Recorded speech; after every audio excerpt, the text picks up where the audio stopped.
Why Giulio? I don't know. I really don't know. Giulio was a researcher. There are so many other foreign researchers in Egypt and foreign journalists who do investigative work and who gather information and who write research and write investigative work. We have seen them being harassed, some of them arrested, some of them deported, some of them told not to, go too much deep in that subject. Unfortunately, I didn't know Giulio Regeni before he disappeared and died. And I wish if we go back in time, I wish I had come across him and met him and spoke together. Of course, when something so awful happens, like somebody is tortured that way and killed that way, and the body is dumped on the road that way, you start looking at the historical events. You start looking at the past. Is this something that happens? Is this something that has been happening? Is he the only one? And you start looking at all the information you have. We have documented, as I told you, dozens and hundreds of cases of people who disappear the same way Giulio disappeared. And unfortunately for too many of them, they reappear dead with signs of torture on their bodies. So what do you think about that? According to your experience, what could have happened? Well, you have always to put scenarios. You have to think different scenarios, and then you see the facts and the information in front of you, and you think, okay, the information is going in which direction? And one of those scenarios that have to logically be there is that it might have been a government official or government officials who have done so, especially that we know that enforced disappearances happen at the hands of the government. The situation in Egypt has been from bad to worse, especially for the right to expressly freely express opinions, for opposition members or for activists or for civil society to work on human rights. One voice is allowed. That's the official line of the government, and any critical voice must be shut and closed, or at least harassed and intimidated. Harassed and intimidated can be through arrests, trials, prison sentences, assets freeze, travel bans, and even long trials and long pre-trial detention periods.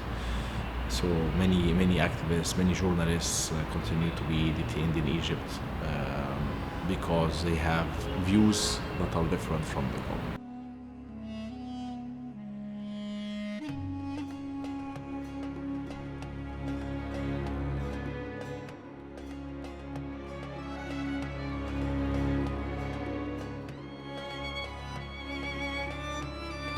On the level of the economic and social rights,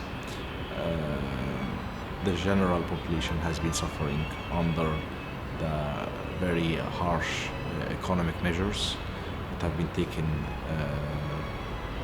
through the last 2 years and 3 years. What is most appalling, I would say, is that we have seen an increase of enforced disappearances and death in custody and torture over the last 3 years. And we have counted at the Egyptian Commission for Rights and Freedoms over 912 cases in just 12 months. between August 2015 and August 2016. We continue to receive new cases every month, dozens of cases. People who vanish, they're arrested, and there are information that indicates that these people are arrested, whether from their workplace or from their universities or in the street, at home. Then nobody knows where they are, and wherever their families go and ask where they are told we don't know by the official security or prosecution or judicial bodies. Then those people reappear. For most of them, they reappear after weeks or sometimes months.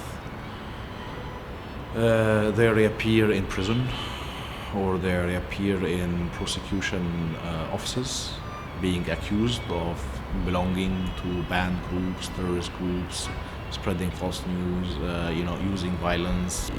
The view is that if you leave some margin of freedoms, like Mubarak did, even little margin of freedoms, like Mubarak did, that will tend to increase, and then you lose control.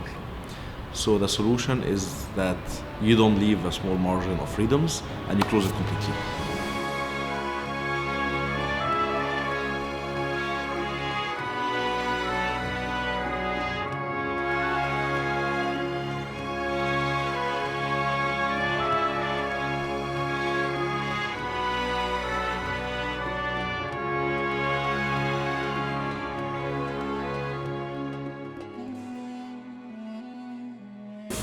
If you want to believe what the government says, they want tourism to come back. They've been trying to make everybody feel like Egypt is safe.